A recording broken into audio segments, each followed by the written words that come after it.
Hello everyone, welcome to Ken Studies. आज है 14 सितंबर। Start करते हैं आज के एमसीक्यू क्वेश्चंस। आज का फर्स्ट क्वेश्चन है, according to the International Organization for Migration which of the following is the world's deadliest land migration route. आपसे पूछा जा रहा है, the International Organization for Migration के अनुसार निम्नलिखित में से कौन सा विश्व का सबसे खतरनाक भूमि प्रवास मार्ग है। आपके ऑप्शंस हैं north and south Korea border, India Pakistan border, USA Mexico border या फिर इजराइल पैलेस्टीन बॉर्डर। और इस क्वेश्चन में आपका करेक्ट ऑप्शन हो जाएगा option C. The International Organization for Migration के अनुसार दुनिया का सबसे डेडलीस्ट जो लैंड माइग्रेशन रूट है वो है USA Mexico border. So the USA-Mexico border is the world's deadliest land migration route according to the United Nations Migration Agency figures published on Tuesday, with 100 losing their lives attempting to make perilous desert crossings. तो इस क्षेत्र में लोगों ने काफ़ी अपनी जान गंवाई है, जिसकी वजह से यूएसए मैक्सिको बॉर्डर को वर्ल्ड का डेडलीस्ट लैंड माइग्रेशन रूट घोषित किया गया है। बढ़ते हैं नेक्स्ट क्वेश्चन की ओर।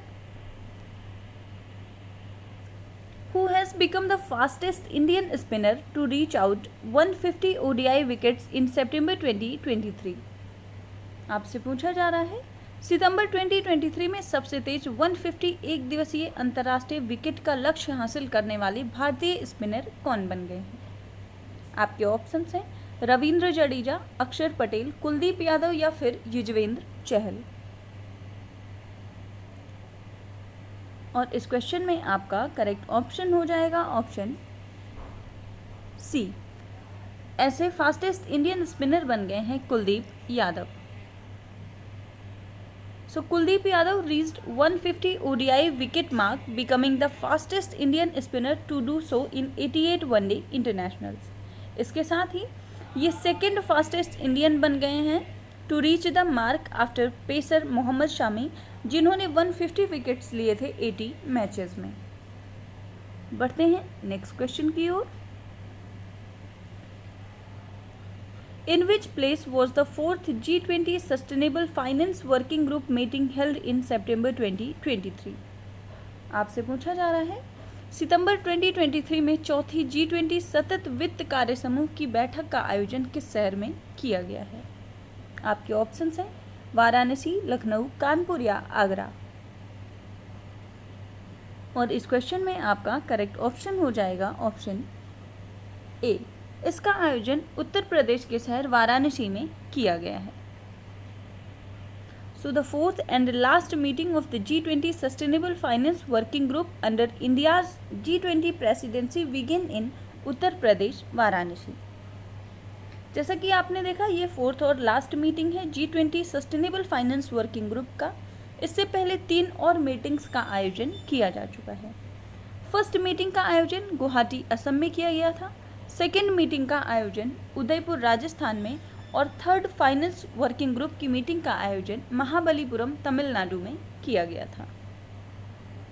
आपको कमेंट करके बताना है कि अगले वर्ष 2024 में G20 देशों की अध्यक्षता कौन सा देश करेगा। बढ़ते हैं नेक्स्ट क्वेश्चन की ओर। Who among the following is the Indian badminton player who clinched the men's single title at the Indonesia Masters 2023? आपसे पूछा जा रहा है, निम्नलिखित में से वह भारतीय बैडमिंटन खिलाड़ी कौन है जिन्होंने इंडोनेशिया मास्टर्स 2023 में पुरुष एकल का खिताब जीता है। इस क्वेश्चन में आपके ऑप्शंस हो जाएंगे लिन डान, कू तकाहाशी, किरण जॉर्ज या नन ऑफ देम। और करेक्ट ऑप्शन हो जाएगा ऑप्शन सी। इंडोनेशिया मास्टर्स 2023 का खिताब जीता है किरण जॉर्ज ने।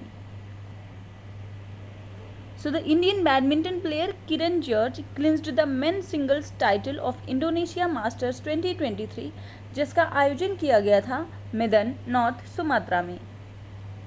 किरण जॉर्ज की बात करें तो इनकी बैडमिंटन वर्ल्ड रैंकिंग 50th है और इन्होंने बीट किया वर्ल्ड नंबर 82 कू तकाहाशी को, जो कि जापान से संबंध रखते हैं। बढ़ते हैं नेक्स्ट क्वेश्चन की ओर।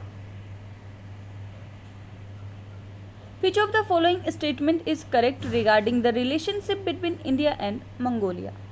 नीचे भारत और मंगोलिया के बीच संबंधों के संदर्भ में कुछ कथन दिए गए हैं और इनमें से कौन सा कथन सही है ये आपको बताना है। फर्स्ट स्टेटमेंट है, both countries signed the contract for construction of India Mongolia friendship secondary school. Second, nomadic elephant is bilateral exercise between India and Mongolia. आपसे करेक्ट स्टेटमेंट पूछा गया है और इस क्वेश्चन में आपका करेक्ट ऑप्शन हो जाएगा ऑप्शन सी। यहाँ पर आपके दोनों ही स्टेटमेंट्स सही हैं। So India and Mongolia discussed bilateral projects and cooperation in the areas of education, IT, skilling and capacity building, and they also signed the contract for the construction of India-Mongolia Friendship Secondary School. इसके साथ ही they will enhance cooperation in the fields of development partnership, education, IT, hydrocarbons, renewable energy, security and defense, connectivity, minerals and capacity building. तो आप ध्यान रखेंगे भारत और Mongolia के मध्य होने वाले एक्सरसाइज का नाम है नोमैडिक एलिफेंट। बढ़ते हैं नेक्स्ट क्वेश्चन की ओर। Who has been recently appointed as the chairman of Association of Investment Bankers of India? आपसे पूछा जा रहा है हाल ही में association of Investment Bankers of India के अध्यक्ष के रूप में किन्हें नियुक्त किया गया है। आपके ऑप्शंस हैं मिलिंद दलवी, अनय खरे, महावीर लूनावत या फिर गौरव कुमार। और इस क्वेश्चन में आपका करेक्ट ऑप्शन हो जाएगा option C.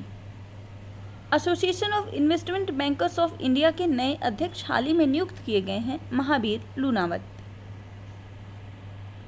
So the Association of Investment Bankers of India ने अपॉइंट किया है महावीर लूनावत को as the chairman for 2 years starting from September 2023।